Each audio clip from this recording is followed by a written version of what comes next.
Greater Chennai corporation தரப்பிலிருந்து ஒரு quiz போட்டி நடத்துகிறாங்க. சென்னை திருக்குறள் வினாடி வினா போட்டி அப்படிங்கிற தலைப்பில் தான் இந்த போட்டி நடத்தப்படுது. எப்போ அப்படின்னீங்கன்னா வர வெள்ளிக்கிழமை, அதாவது 6ஆம் தேதி சென்னை ரிப்பன் பில்டிங்கில் இருக்கக்கூடிய அம்மா மாளிகை அரங்கு, அங்கே தான் இந்த குவிஸ் போட்டியை நடத்துகிறாங்க. சரி, இதில் யாரெல்லாம் கலந்துக்கலாம் அப்படின்னு பார்த்தீங்கன்னா, குறிப்பாக 6th to 9th படிக்கிற ஸ்டூடெண்ட்ஸ் யார் வேணாலும் கலந்துக்கலாம். ஒரு ஸ்கூல்லேருந்து மினிமம் 2 டீமாவது வந்து ரெஜிஸ்டர் பண்ணணும் அப்படின்னு சொல்லியிருக்கிறாங்க. யாரெல்லாம் கலந்துக்கலாம், எந்த ஸ்கூலில் இருக்கிறவங்கெல்லாம், எந்த ஸ்கூலில் படிக்கிறவங்கெல்லாம் கலந்துக்கலாம் அப்படின்னு பார்த்தீங்கன்னா, government school, private school, government aided school, corporation ஸ்கூல்னு இந்த ஸ்கூலில் படிக்கிற ஸ்டூடெண்ட்ஸ் யாராக இருந்தாலும் 6th, 7th, 8th, 9th படிக்கிறவங்க இதில் கலந்துக்கலாம் அப்படின்னு சொல்லியிருக்கிறாங்க. சரி, வெள்ளிக்கிழமை எப்போ வந்து போட்டி தொடங்குது அப்படின்னு கேட்டிங்கன்னா, மத்தியானம் 2 மணிக்கு இந்த போட்டியானது தொடங்கப்படும் அப்படின்னு தெரிவிக்கப்பட்டிருக்கு.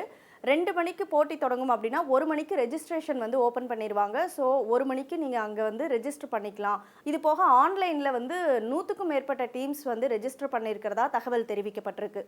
சரி, இந்த குவிஸ் போட்டியில் கலந்துக்கிறவங்களுக்கு என்ன வந்து பரிசாக கொடுப்பாங்க அப்படின்னு பார்த்தோம்னா, இந்த குவிஸ் போட்டி 3 ரவுண்ட்ஸாக வந்து நடத்தப்படவிருக்கு. ஃபர்ஸ்ட் ப்ரிலிமினரி, அதுக்கப்புறம் செமிஃபைனல்ஸ், அப்புறம் ஃபைனல்ஸ்.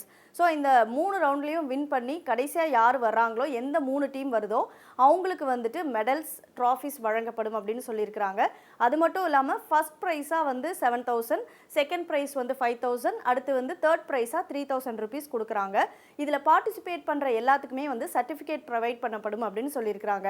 வெள்ளிக்கிழமை மதியானம் 2 மணிலேருந்து 5:30 மணி வரைக்கும் இந்த போட்டி நடத்தப்படும்னு, வரவங்களுக்கெல்லாம் வந்துட்டு கூல்ட்ரிங்க்ஸ், ஸ்நாக்ஸ் எல்லாம் தருவாங்க அப்படின்னும் சொல்லப்பட்டிருக்கு. ஸோ நீங்கள் ஆன்லைன்லேயும் ரெஜிஸ்டர் பண்ணிக்கலாம், இல்லை நேரில் போயிட்டும் 2 மணிக்கு போட்டி, ஸோ 1 மணிக்கு நீங்கள் போயிட்டு ரெஜிஸ்டர் பண்ணுறதுனாலும் பண்ணிக்கலாம். ஆன்லைனில் ரெஜிஸ்டர் பண்ணணும்னு நினைக்கிறவங்களுக்கு இந்த வீடியோவில் உங்களுக்கான லிங்க்கை நான் வந்து கொடுத்துருக்கேன். ஸோ அதை யூஸ் பண்ணிக்கோங்க. செய்திகளை உடனுக்குடனும் துல்லியமாகவும் தெரிந்து கொள்ள சப்ஸ்கிரைப் பண்ணுங்க.